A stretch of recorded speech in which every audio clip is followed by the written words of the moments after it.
Bienvenido a ni más ni menos de Radio Realpolitik de La Plata. ¿Cómo te va? ¿Qué tal? Buenos días. Muy buenos días. Gracias por atendernos, Diego.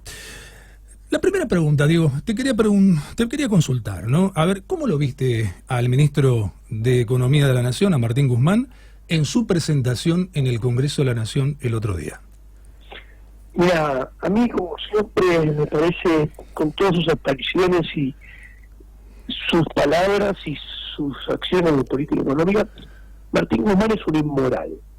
¿Inmoral? Un inmoral. Epa. Y esto es muy importante porque la teoría económica muestra que la moral es la base de las instituciones. Uh-huh. Entonces, la inmoralidad solamente se puede tener diagnósticos errados. A partir de los diagnósticos errados se lleva a diseño de políticas erróneas, y del diseño de políticas erróneas llegamos a pésimos resultados. Por eso es tan importante la moral. ¿Y cómo se define la moral? La teoría austríaca define la moral. Yo puse una cosa ayer en Twitter de una manera muy sencilla. La moral es simplemente cómo te ganás la vida. Muy sencillo.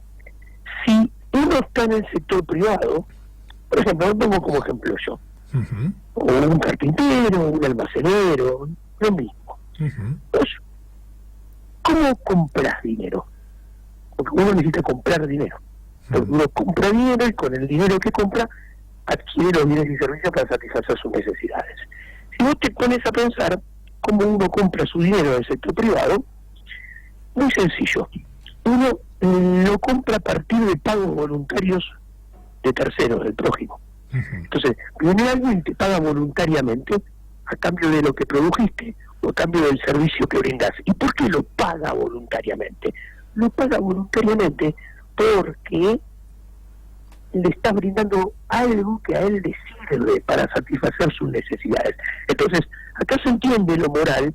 El mercado es moral porque es un sistema de cooperación social. Yo, para poder comprar dinero, me tengo que empezar a pensar en el prójimo.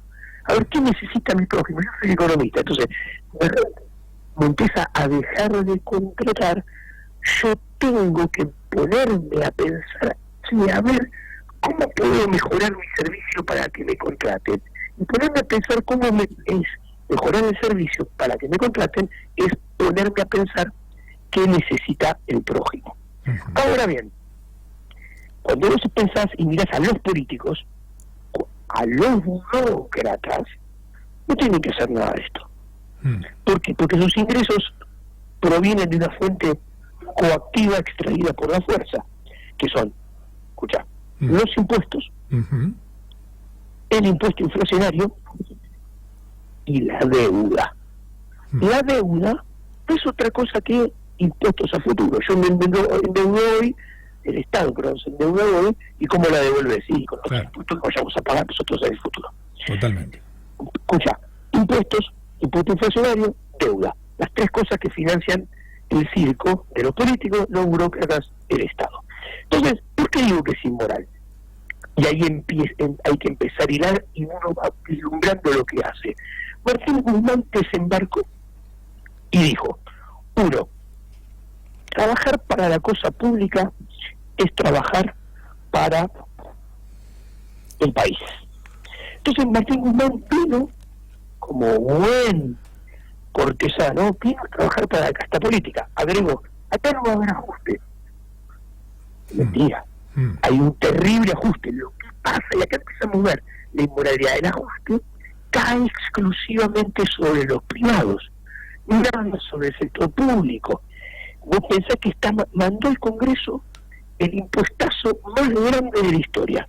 Para que te lo pongo en contexto, uh-huh, el impuestazo de Martín Guzmán es un 70% más alto que el impuestazo de Machinea. El impuestazo de Machinea pensaba recaudar en los papeles 1.1% del PBI, el de Guzmán piensa recaudar 1.7%. ¿Ok? Total.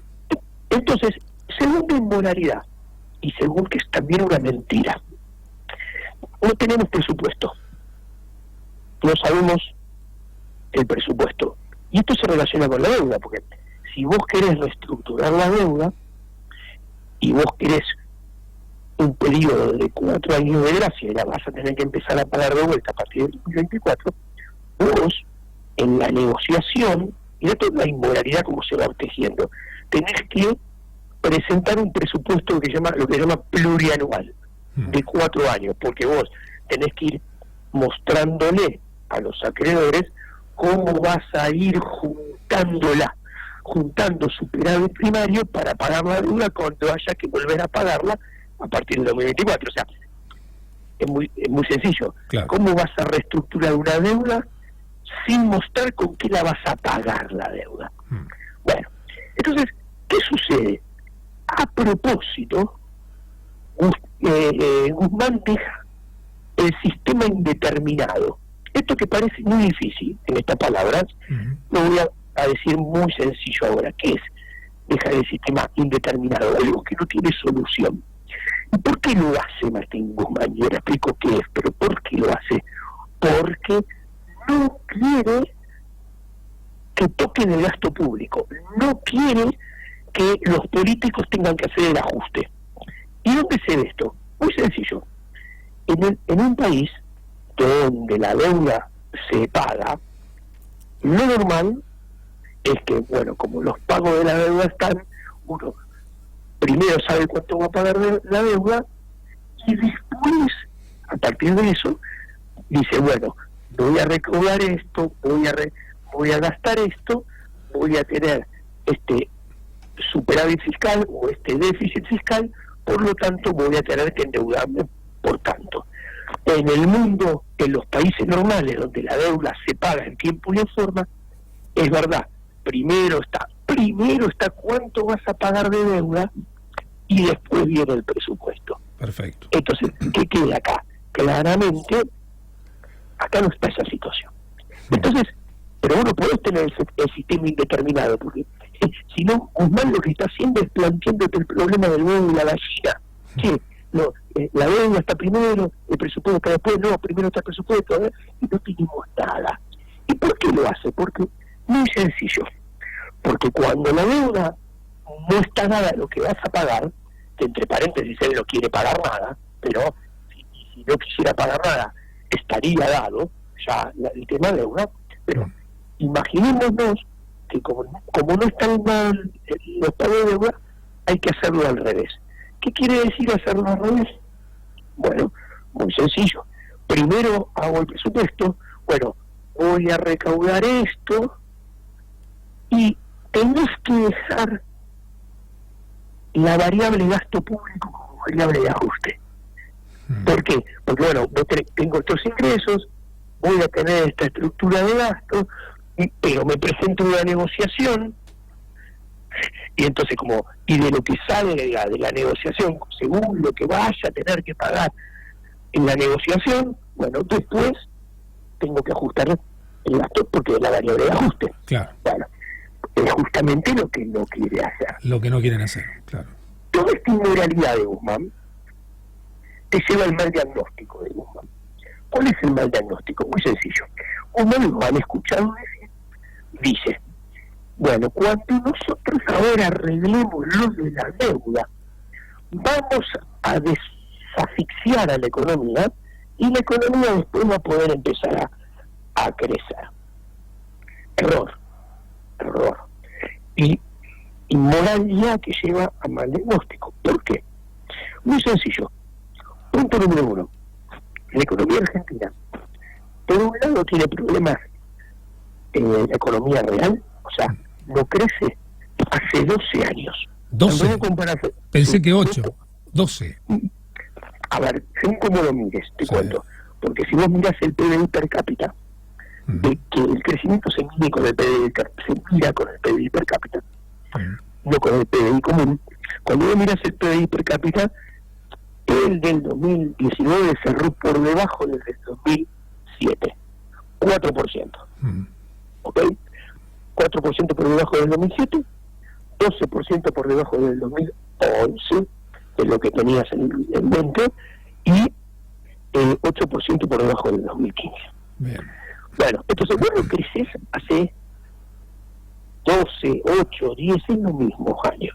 Al mismo tiempo, en ese mismo periodo de 12, 10, 8 años, mirás la esfera monetaria y tenés los graves problemas monetarios. ¿Cuáles son los graves problemas monetarios? Devaluación e inflación. Hace 12 años que la inflación se viene acelerando, hace 12 años que el ritmo de devaluación se viene acelerando, muy sencillo. El dólar pasó de 3 a 4, de 4 a 6, de 6 a 8, de 8 a 10, y de 80. ¿Ok? Y la inflación pasó, cuando vos la mirás, de a 2 años, porque tenemos devaluaciones cada 2 años y ahora más, la inflación pasó del 42% cada 24 meses a 60, 70, 80. Y el año pasado, y 2019, 2018 fue 127. Ahora, ¿dónde está el error del diagnóstico de Guzmán? El problema de deuda estalló hace un año y medio. Entonces, cuando vos te das cuenta que el problema de deuda estalló hace un año y medio, y los problemas en serio tienen fecha de 10, 12 u 8 años, ponerle que quieras, vos te das cuenta que los problemas de Argentina no son un problema de deuda.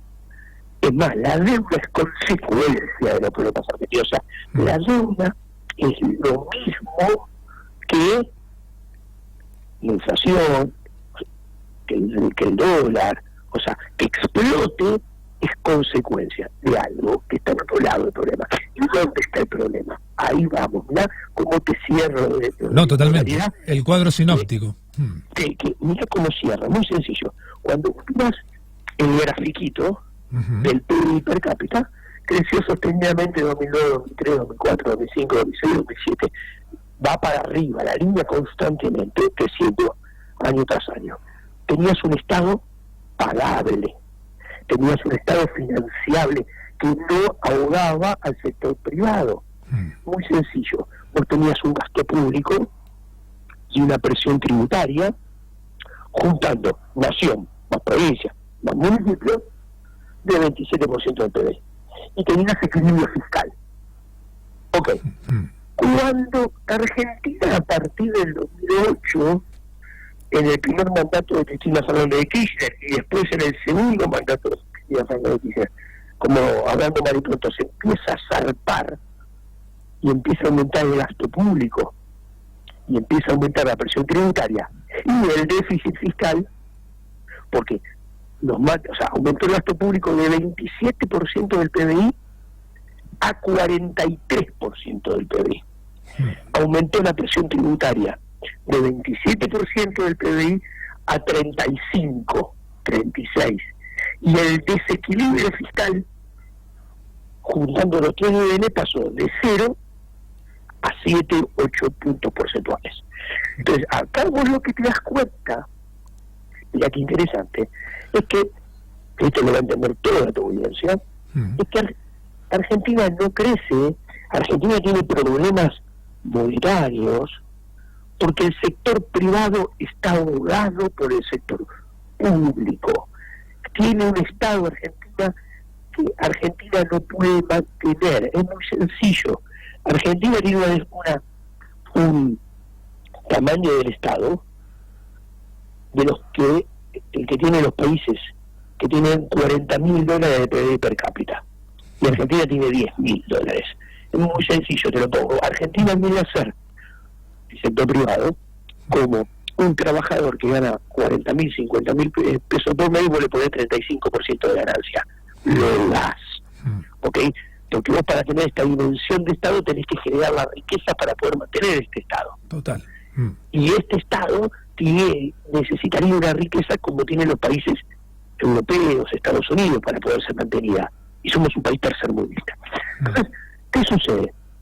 Esto lo ve cualquier oyente tuyo del sector privado. ¿Por qué Argentina no crece? Y claro, es muy sencillo. Porque la pyme, porque la micropyme, porque hay cuenta propista, porque el trabajador independiente, el laburante común, ¿ok?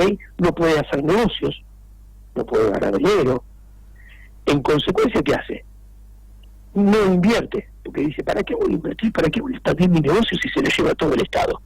Y encima me rompe la cabeza porque tengo que pagar 150 impuestos por mes, tengo que enfrentar 3.000 regulaciones por mes, tengo que cumplir con todo el papelito. Esto es una locura, no me meto en problemas. Es un elemento que sabes que es el común en la Argentina, ¿no? Entonces, no invierto, no acumulo capital. Como no invierto, no acumulo capital, no puedo producir más. Como no puedo producir más, que tampoco me interesa producir más, porque si lo hago se la lleva el Estado, si me va bien se la lleva el Estado, no tomo gente. Como no tomo gente, los salarios caen, en términos reales.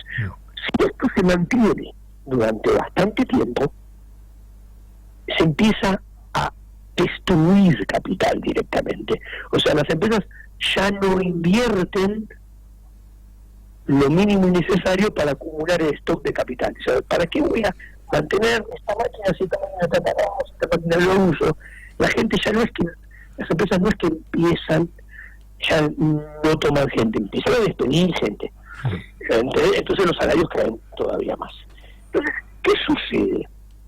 Vos, para volver a crecer, para solucionar los problemas, tenés que desahogar al sector privado.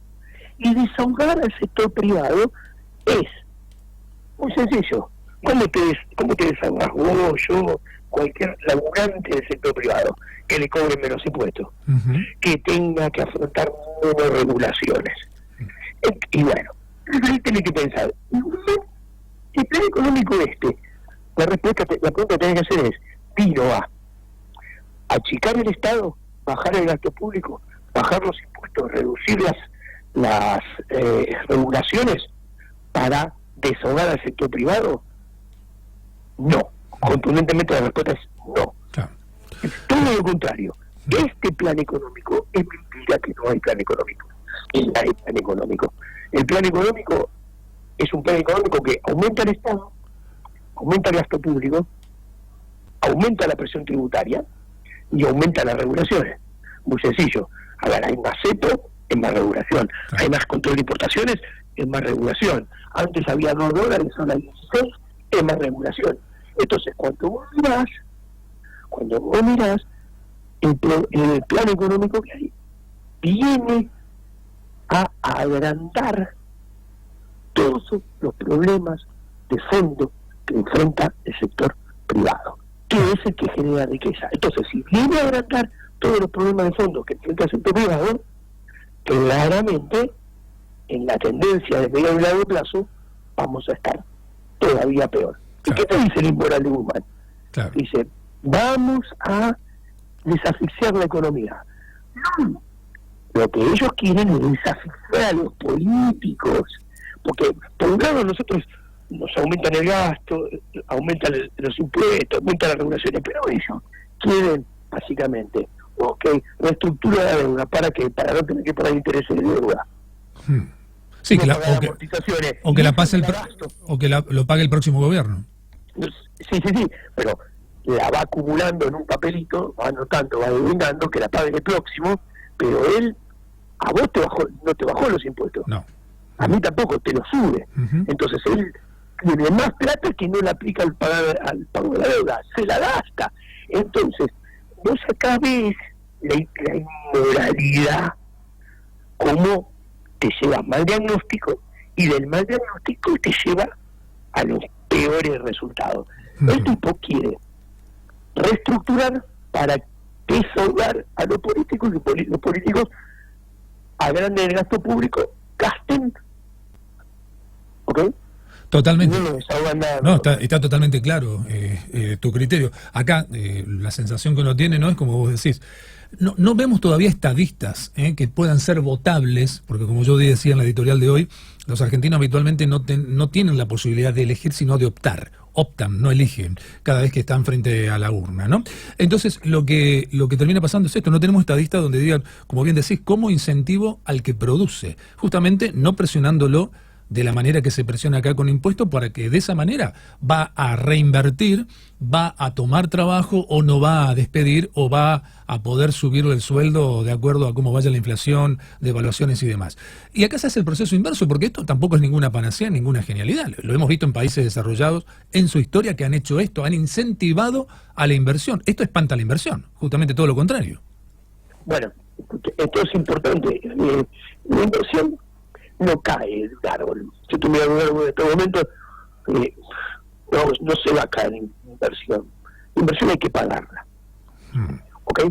¿Y la inversión con qué se paga? ¿Con qué se financia? Entonces vos te das cuenta que todos se llenan la boca hablando de inversión. Inversión es una moneda que tiene dos caras. De un lado es inversión, pero la das vuelta. Y del otro lado está lo que necesitas para tener inversión, que es con qué pagás la inversión, con qué la efectivizas. Tenés el ahorro. La llave del crecimiento es el ahorro, porque vos en la economía se ahorra con el ahorro. ¿Qué es ahorro hoy?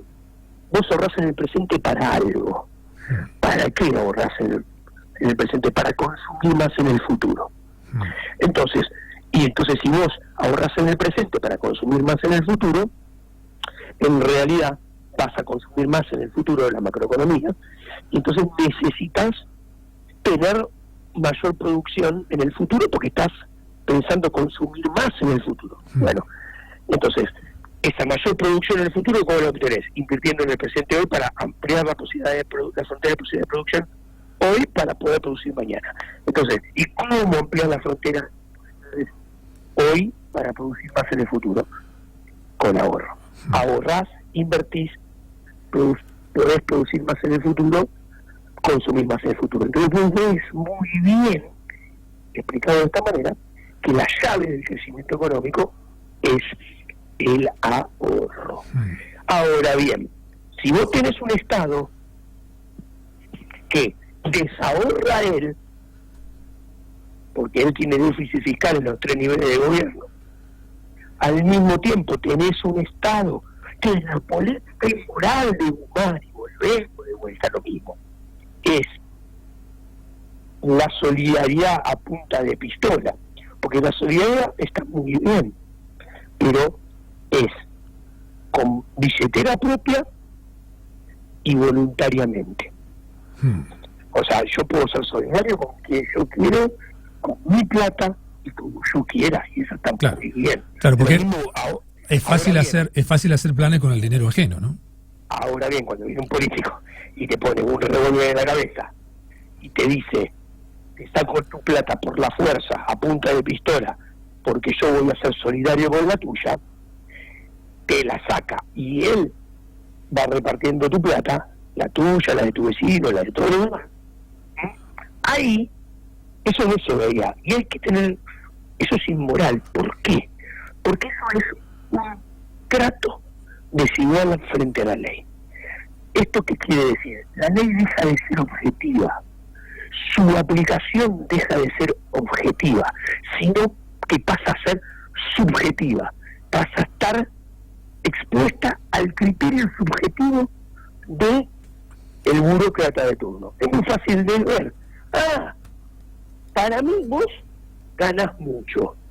Entonces vos no tenés que pagar impuesto a la ganancia 10, vos tenés que pagar 35. Para mí vos mucha plata. Vos no tenés que pagar de bienes personales 0,5, vos tenés que pagar todo 25. Para mí vos ganás mucho. ¿Sabés qué? Todo el que 80. Vos vas a tener un dólar de 45, porque una vez tenés mucho. Entonces, ahí ves cómo es un trato desigual frente a la ley, ¿no? Y eso es inmoral. Volvemos a lo mismo. Entonces, ¿pero cuál es el punto? El que estábamos hablando.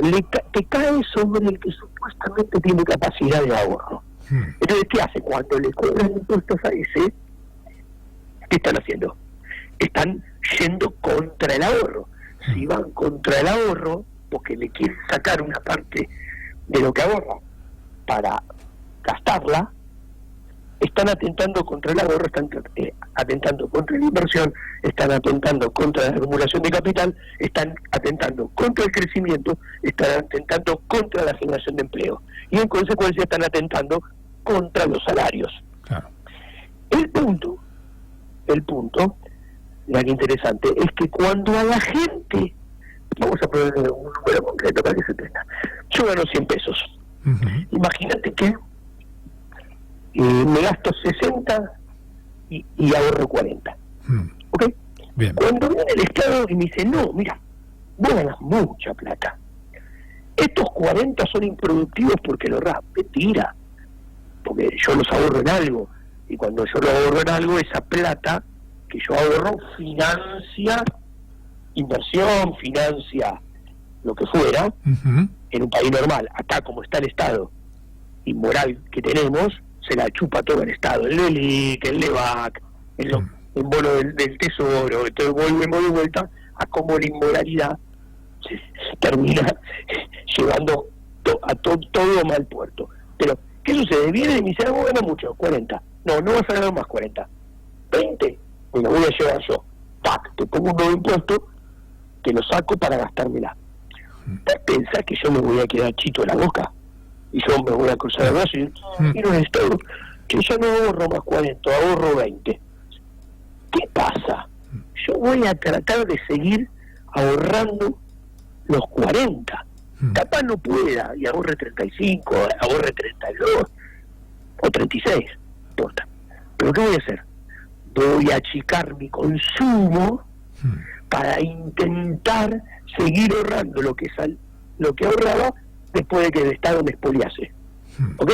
Entonces, ¿qué pasa? Achico mi consumo, ¿ok? Sí. Y la demanda agregada, el nivel de actividad, se cae del otro lado. Pero te estoy mostrando cómo la gente se sorprende cuando hablo de lo moral o inmoral. Pero es la base de todo. Vos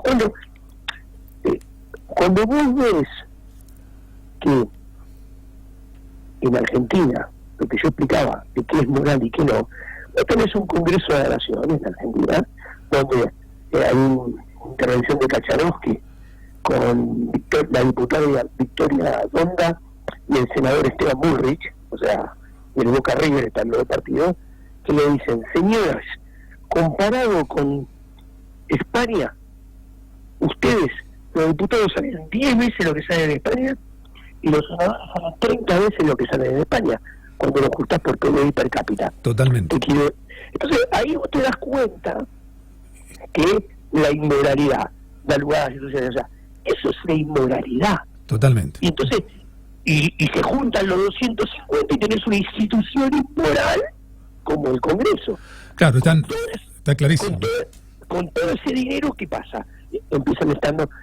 a ver, el señor Esteban Bullrich es una micropyme en 2 patas. Claro. Entonces, tiene un flujo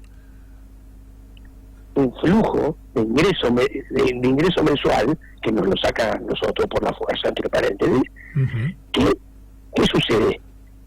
Si lo tuviera que lograr en una pyme o en una micropyme, te aseguro que le tengo que laburar 10 veces de lo que laburar. Claro. La clase política, claramente, vos decís que está muy claro, porque ya se nos termina hasta el tiempo, pero digo, está muy claro, vos decís que finalmente no es que no hay plan, sino que hay plan. El plan finalmente es el mismo de siempre, es decir, es para autofinanciarse, pero el Estado no, estamos hablando autofinanciar a la casta política concretamente, pero no a la gente. Por eso cuando se toman estas palabras solidaridad, todo, en realidad es solidaridad sobre los que ya tienen, que es la casta política. O sea, estamos en una ecuación equivocada que siempre nos termina llevando a un escenario peor que el que teníamos, según tu visión. Obviamente, es muy sencillo. En la Argentina, en 2020, 2021, los privados vamos a estar pagando más impuestos. Vamos a estar afrontando más regulaciones o menos que en el 2019, 18, 2017, 2016, 15, 14, 10, 8. Claro. Más. Entonces vos te das cuenta que cuando miras la película de los últimos 15 años, es la historia de cada vez más Estado, cada vez más gasto público, cada vez más impuestos, cada vez más regulaciones, cada vez más ahorro de la gente. cada vez más ahogo del sector privado, cada vez más difícil hacer negocios. ¿Qué quiere decir esto? Más difícil hacer negocios, más difícil ganar dinero, que cada vez es más difícil que una pyme subsista, y que el dueño de la pyme, en lugar de estar pensando, porque esto es muy importante, en lugar de estar pensando cómo ampliar la pyme, cómo producir más, dónde poner otra sucursal, te dice, bien pedo pongo otra sucursal, bien pedo me amplío, bien pedo y tomo a alguien. ¿Por qué? Porque me meto en un problema enorme que encima me voy a terminar fundiendo, entonces no hago nada de eso. ¿Y por qué? Porque están atrás. Terminas favoreciendo todo este sistema, como a lo que ya dijimos, terminas favoreciendo la especulación, al final no termina favoreciendo al consumo, ¿no? Porque alguien puede llevar ese dinero, ese ahorro que vos decís al consumo, termina siendo la ecuación contraria, es decir, te presionan como si fuese a nivel impuesto, no sé, como un país del primer mundo, pero te devuelven una calidad de tercer mundo, desde la política, ¿no? La ecuación al revés. ¿Qué pasó en el medio? Te afanó la casta política. Increíble. Porque tenés como Dinamarca y tenés servicios públicos como Somalia. Y también, discúlpame, y te agrego algo de toda la exposición y con esto ya finalizamos. Eso también favorece no solamente a la especulación empresaria, como bien decís, sino también, obviamente, al mercado negro. A ver, el mercado negro es maná del cielo. A ver, cuando me hablan yo me río, porque le dicen, no, hay que agrandar la base imponible, te dicen algunos cortesanos del Estado, hay que agrandar la base imponible para que más paguen más impuestos, entonces los que pagamos podamos pagar menos. Mentira, está mal, es una pataña. Yo les contesto, señores, hace 15 años que venimos metiendo gente a la base imponible, y hace 15 años que lo que está adentro de la base imponible pagamos cada vez más. Totalmente. Entonces, ¿qué quiero decir? La base cada vez es más grande, cada vez hay más impuestos, más gente que paga impuestos, los que pagan impuestos cada vez pagan más, todo para alimentar el círculo vicioso de un Estado cada vez más grande, cada vez más ineficiente, porque hay que tenerlo muy bien claro. Más impuestos y más gasto público es más Estado. ¿Y cuál es lo malo? Es como un drogadicto muy enfermo. El Estado no tiene los incentivos para hacer las cosas bien. Entonces no puede funcionar bien el Estado. No puede ponerse a producir bienes y servicios, porque no tiene la forma de saber qué producir, cómo producir, cuánto producir, de qué calidad producir. ¿Por qué? Porque todo eso te lo dice el sistema de precios. Bien. Vos sabés qué producir, cuánto, cómo, de qué manera, con qué calidad, en función del sistema de precios. Y nada de lo que haga el Estado tiene sistema de precios detrás. ¿Por qué? Porque el sistema de precios emerge cuando interactúan voluntariamente. Claro, está claro. Entonces, una oferta y una demanda. Y nada del Estado es voluntario. Claro. Porque, por empezar, su financiación no es voluntaria. No, está claro. Una cosa es que el Estado coopte a lo privado y otra cosa es que sea realmente solidario o por voluntad, ¿no? Yo hago con mi dinero lo que yo considero. Diego, llegamos al final, realmente hemos recibido una clase con tu criterio claro, hemos recibido una clase de economía en el día de hoy aquí, en Ni Más Ni Menos. Te agradecemos infinitamente haber podido charlar, seguramente tendríamos mucho más. Uno tiene en la gatera muchísimas preguntas, pero bueno, lamentablemente es tirano el tiempo en los medios de comunicación. Te mando un abrazo grande y gracias por haber compartido este momento. Un placer enorme, gracias. Un abrazo muy grande. Ha sido Diego Giacomini, con su criterio, pero